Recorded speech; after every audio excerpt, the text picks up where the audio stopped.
and the picks. So let's work this one all out. And there he is, Yasuo. Yeah. Banned again. Not going to see him, sadly, in game number 1 today. No, once again taken out. And, you know, it's something with the exception of Super Hot Crew and Roccat. Those are the only 2 teams that we didn't see favoring the pick of the ban and slid all the way through. It just makes you think they're not playing that champion. So not too surprising. You don't want to give a super carry to Froggen, who has the ability to carry.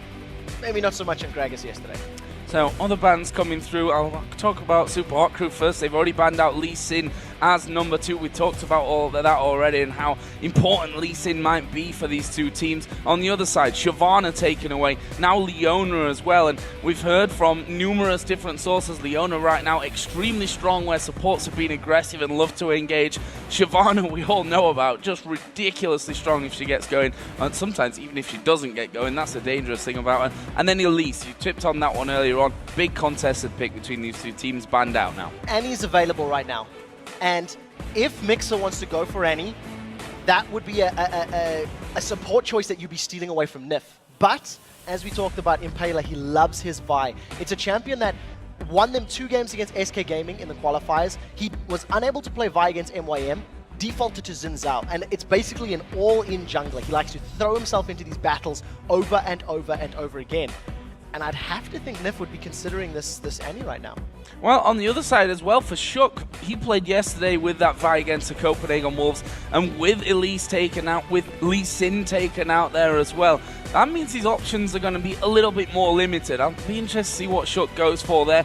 Currently a Malzahar being hovered over by Alliance. I'm not falling for that one just yet though, Wicked. We'll leave that until it actually gets locked in the future. Malphite, however, would certainly be a lot more realistic from us, from them knowing what Wicked plays. And there's the Annie, as you mentioned as well. Yeah, small homage to Snoopy there, Jungle Malzahar being hinted at. Wicked is known for his Malphite. He built Trinity Force on Malphite against Dignitas in Battle of the Atlantic. We've seen yesterday how Roccat made it work with a Pantheon in the mid lane. Right, so I would like to highlight that it was a different pick for mid, and it worked in their favor.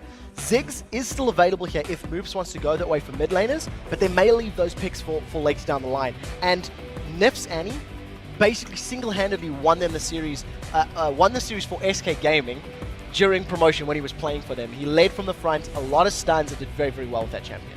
And on the other side, we saw the Lucian being locked in for Super Hot Crew there. And actually, it was Rals who used Lucian in both games against Meet Your Makers in that last-ditch effort to qualify here for the LCS just, well, it's not even a week ago, is it? Saturday that took place. They also locked in the Gragas, which, again, is a big pick for Moops. He played it yesterday, and he played it in both those games against MYM. A great amount of utility that you've got from this team already. You've got very good engage from Vi, arguably the best engage in the game. Single target locks it down. You can disperse everybody else with that Gragas, make sure that your team can focus a single target down. What we are seeing though from this Annie and Malphite is also phenomenal engage. If you combo Tibbers plus Unstoppable Force, that's a lot of AoE death that can happen very quickly. The stun as well as the knockup. There's nothing Super Hot Crew can do if they group up, but that's the catch.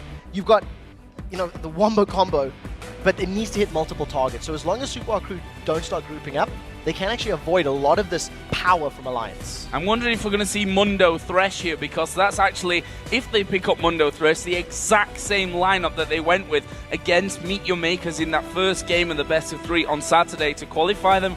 Currently, they did lock in the Thresh, however, they seem to be hovering over the Evelyn at this point. So there might be a slight change, but at least 4 out of 5 champions are what they picked previously. If this Eve is being hovered over, this would be a top lane Eve. It's something that Mima has actually talked about extensively and chatted. Wow, changes it over.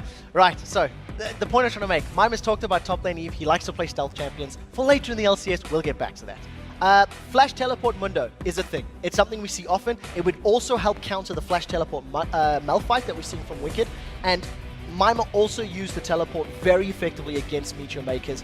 Maybe not as frequently as we would have liked, but when he did teleport, he did secure some kills. So we just saw there the last pick coming out of Alliance was LeBlanc, and that's obviously going to be going over to Frog. And I was wondering, Kha'Zix, not a champion that Froggen particularly liked to play during his heyday in Season 3.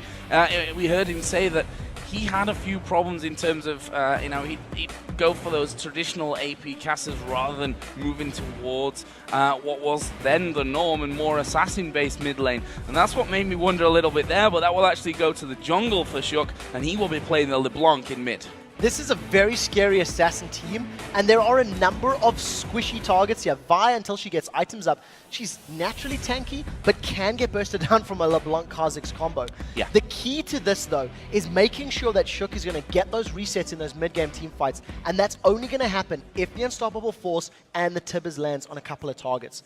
If they don't burst targets down, the same thing is going to happen to Alliance, what happened to Gambit yesterday, where Alex ran LeBlanc in the mid lane, he couldn't burst people down, LeBlanc falls off if you can't insta-give somebody, and you don't have teamfight presence. Once you've blown all your spells and your cooldowns, you don't offer a whole lot as that champion. So this is quite a risky composition, and I think Alliance are maybe just relying on their ability to find these kills. So earlier on, just before we got into bans and picks, we talked about the fact that Alliance might need more time to work on the synergy to really feel it as a team, although Froggen has openly said that him and Shook have bonded really well and have been playing very good together in game. But this combination that they've gone for here requires them to be all on the same page. Definitely. What it also does, though, is in those 5v5 team fights, there's no room for error with this. You've got very squishy champions. Your Annie, your LeBlanc, your Malphite need to hit the same targets.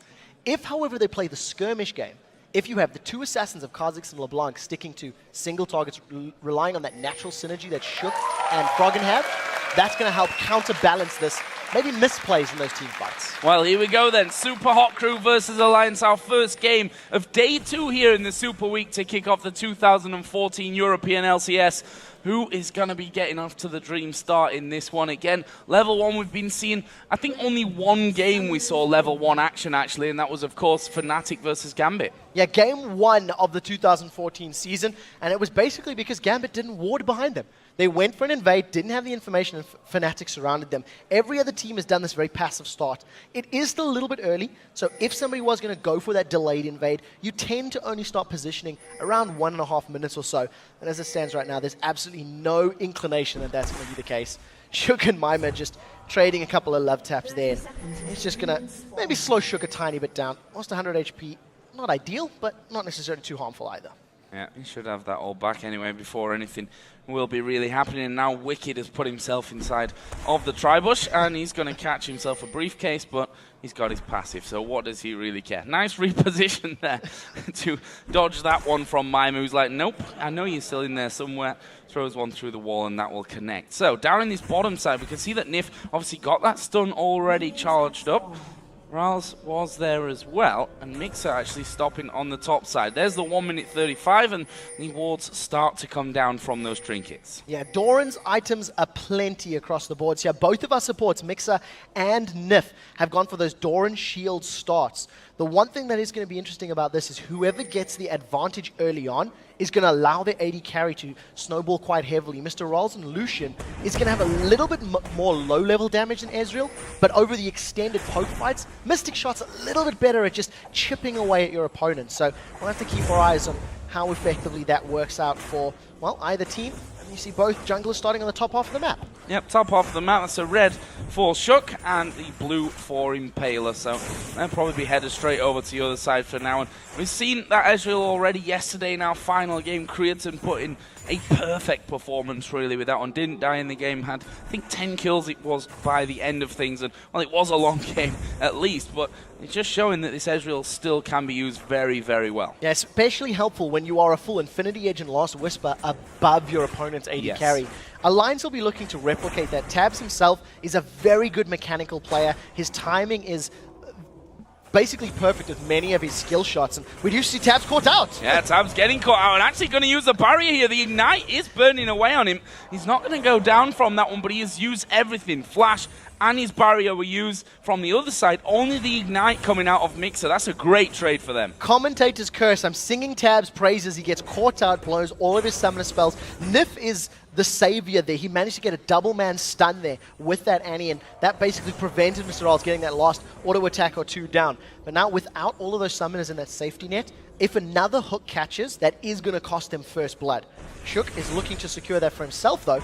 Double buffs backed up, and looking to jump in this mid lane, but I think Moops, with his flash and his body slam available, should be able to clear enough distance to get away from any impending threat. You'd expect so. Actually, the tether came down there from Froggen. They're going to go for this one as well, and there is the flash used by Moops, and really well timed from that one. He knew he was going to get stunned up, and with the fact that Shook was hanging off to the side, that was a good decision. Meanwhile, Impaler here actually starting a bit of an invade on the Wraith. So smart play by Impaler, realizing where Shook was, making an estimate, stealing the camp away. But this early game for Froggen, already having a CS lead over Gragas, it is a ranged champion, so a little bit easier to farm at these low levels. It's definitely going to play out. Moops with no flash means once Froggen hits level 6, Moops is at danger of getting shut down, getting killed, especially because Shook can leap in from a safe distance as well. In this bottom lane there, where all the action first went down, Tabs is now up above half health, but still no barrier, still no flash. And Nif is going to have to do everything to keep him safe. If they go a little bit more aggressive than they are now, I mean, you don't expect Tabs to get caught out by a hook right on his tower like that, but stranger things have happened. This top lane been fairly quiet, as we've kind of come to expect, to be honest, from the top lane, certainly when it's a Malphite versus a Mundo. Yeah, and both of these champions are running teleport as their secondary summoner, so there's actually very little kill potential in a straight-up head-to-head. They're going to be able to sort of sustain and poke each other a little bit, and it's going to be a farm fest. The only thing we need to keep our eyes on is whoever uses their teleport first once they hit level 6, and whoever makes it more effective, securing kills or objectives, dragons or towers, is what we should be looking for. Well, Impaler now headed around for this push on towards the bottom lane. Actually, no wards there right now, but Alliance are fairly far back on that tower. There is Shook actually doing his wolves at this point, so we'll see. He's actually below half HP, so he might end up recalling after that one. Either way, Impaler's not gone through to the tri-bush, so they should be safe at bottom. Yeah, the one lane that I do want to keep my eyes on for the next minute or so is this mid lane.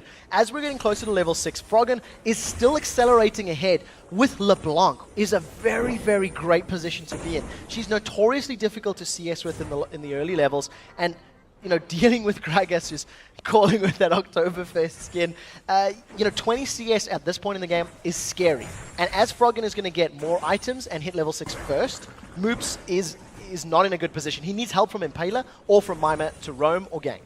Yeah, and the jungle has been fairly farm-centric at this point. We did see Shook coming a little bit towards mid, as did Impaler down the bottom lane as well. But other than that, they've been fairly quiet, wanting to get those levels racked up because, well, at level 6, especially for Impaler, once he gets that Assault and Battery, he brings the chance of a successful gank a lot more likely. This bottom lane is now being finally pushed out a little bit more from Tabs, who's back up to full HP, not being back to buy from this one, so he didn't really miss anything in terms of the CS and health, despite that trade earlier on. Yeah, it did end up working in his favor. I think